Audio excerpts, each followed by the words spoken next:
Un cordialísimo saludo a la doctora Liliana Rodríguez Burgos,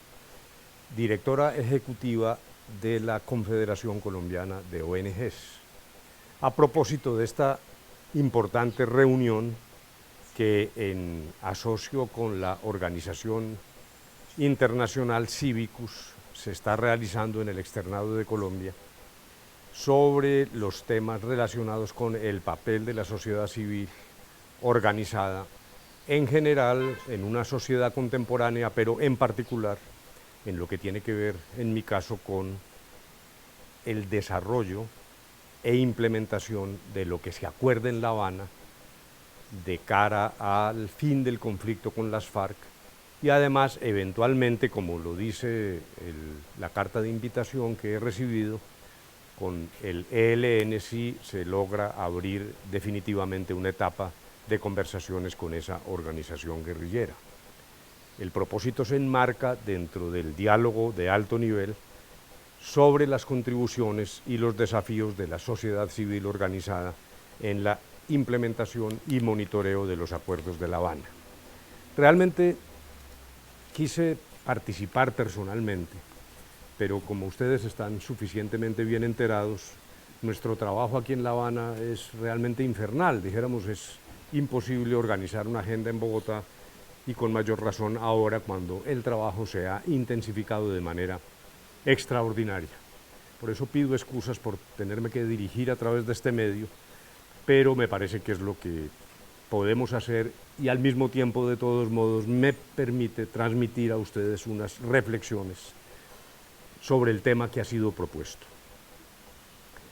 Quisiera decir lo siguiente: en primer lugar,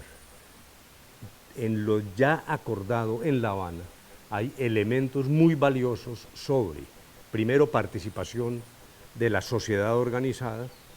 particularmente a nivel local, y en segundo lugar, en el capítulo segundo de lo acordado que denominamos nueva apertura política, tenemos un capítulo también completo sobre el papel de los llamados movimientos sociales en la democracia actual y en lo que aspiramos a implantar y desarrollar en el futuro en Colombia. Regreso al primer punto, que toma cuerpo particularmente en el tema de reforma rural integral. La reforma rural integral, que implica una significativa transformación del campo desde el punto de vista de relaciones con la comunidad, de aplicación efectiva de la ley, todos los temas de acceso y uso de la tierra, tributación de la tierra y fuerte inversión en el campo para cerrar una brecha frente a una situación de carácter no solo de productividad económica, sino de estándares sociales que se le ha ido quedando atrás en Colombia. La verdad es que el campo está estancado en todos los índices, incluyendo los índices de carácter social. Luego dijéramos que esto, para decirlo así, es una asignatura pendiente que, más allá de un acuerdo con las FARC, es una exigencia nacional en términos de integración, tanto territorial, física como cultural y legal, de una porción de atraso de la sociedad colombiana que se ha ido quedando al margen del desarrollo.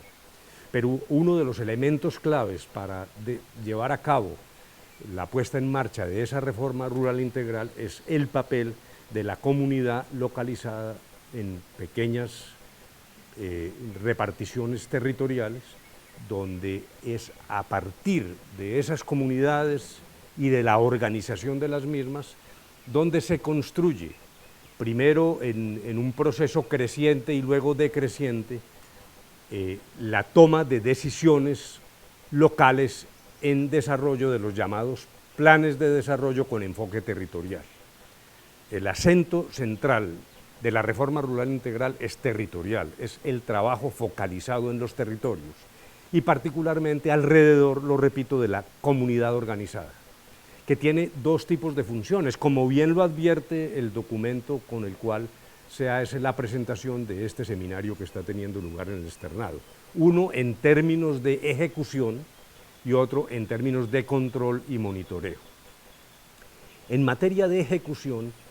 el primer paso de la configuración de los planes de desarrollo con enfoque territorial se da allí, en las comunidades,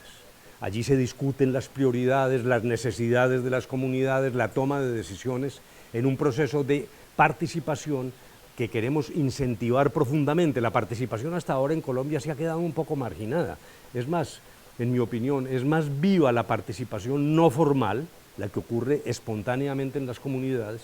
que la participación regulada formalmente, que me parece que se ha ido quedando un poco en el congelador.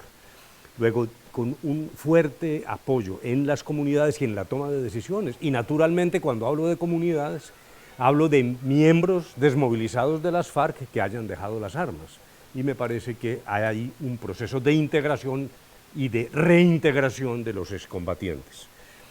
Definidas las prioridades, esclarecidos los deseos, la ruta crítica de esa comunidad, naturalmente que hay un proceso que llamaba hacia arriba en términos de validación técnica, que es absolutamente necesario, y luego regresa, como ya lo dije, desciende nuevamente a la comunidad para los efectos de la ejecución, con fundamento en un apoyo del gobierno, de la comunidad, a través de los llamados planes de desarrollo con enfoque territorial. Y el segundo capítulo, como ya lo advertimos, es el que tiene que ver con seguimiento y veeduría de la ejecución de las obras, de la transparencia, de la forma de combate a posibles elementos de corrupción. Luego, dijéramos que hay una visión coherente en términos de planes que se validan arriba pero que se ejecutan abajo, sobre decisiones que se han tomado en las comunidades, y luego la propia comunidad realiza las funciones de seguimiento y veeduría. Luego, como ya lo anuncié, pasando al llamado punto 2 sobre nueva apertura política, encontramos una discusión que fue muy enriquecedora sobre el papel de los movimientos sociales en una democracia. La verdad es que el escenario de la política ya no se agota en los partidos políticos, esa es una realidad mundial, ese no es solo un problema de Colombia. Hay una serie de fuerzas, muchas de ellas que alientan intereses específicos, y surge, dijéramos, una interacción de carácter político que va mucho más allá de las simples decisiones de una jerarquía partidista y que revienta las lealtades partidistas en tanto y en cuanto, lo repito, hay, dijéramos, elementos sectorizados de discusión pública. Últimamente algunos con dramas morales muy profundos, por ejemplo, lo que tiene que ver con el aborto, los matrimonios de personas del mismo sexo, temas relacionados con eutanasia, que van conformando una discusión política mucho más amplia y que no está solo circunscrita al escenario de los partidos políticos. Por eso hemos acordado en este punto abrir espacios a los movimientos sociales. Hay unas funciones que cumplen los partidos. Por ejemplo, el estatuto de la oposición está circunscrito a la tarea de los partidos en tanto y en cuanto la oposición formal se expresa en las organizaciones representativas, en los cuerpos colegiados. Pero por fuera de eso hay una tarea de los movimientos sociales, incluso de oposición, no solo de oposición al gobierno de turno, sino a determinadas concepciones dentro de la sociedad, y lo que hemos hecho es abrir la puerta de una adecuación normativa e institucional en términos de mayor presencia de los movimientos sociales y un proceso de interacción obligatorio para que el gobierno no limite su interlocución a las tradicionales organizaciones políticas, sino que tenga un diálogo permanente y constructivo, sobre la base, naturalmente, de que esto se haga en paz y con el respeto a los derechos de los otros, en particular lo que tiene que ver con el derecho a la protesta, que ha sido aceptado y que nosotros aceptamos vivamente. Sin embargo, tiene que ser canalizada en forma que no ofenda derechos de otras personas. De lo que se trata, por lo tanto, aquí es de instaurar una cultura política para la resolución pacífica de los conflictos. Los conflictos existen, más allá del acuerdo que logremos firmar, ojalá, en La Habana. De todos modos, hay elementos de conflicto en la sociedad colombiana, y al frente vamos a tener, después de la firma del acuerdo, seguramente muchas disyuntivas, decisiones importantes para los colombianos. Primero, apoyar el propio acuerdo. Esa ya de por sí es una disyuntiva importante. En segundo lugar, este tipo de interlocución dialogante, que lo que hace es anular un esquema meramente autoritario frente al conflicto social. Ahí hay una disyuntiva. Colombia va a escoger esa cultura política de la resolución pacífica de los conflictos o busca caminos de autoritarismo más o menos larvado, y allí habrá, dijéramos, un segundo paso que la sociedad colombiana debe definir. Nosotros francamente creemos que en un escenario de política sin armas, de implantación de una paz firme y duradera, la tramitación del conflicto social debe hacerse por la vía del diálogo democrático y no por la vía de la represión ciega. Repito, siempre y cuando se mantenga ese proceso de paz, los grupos armados dejen las armas y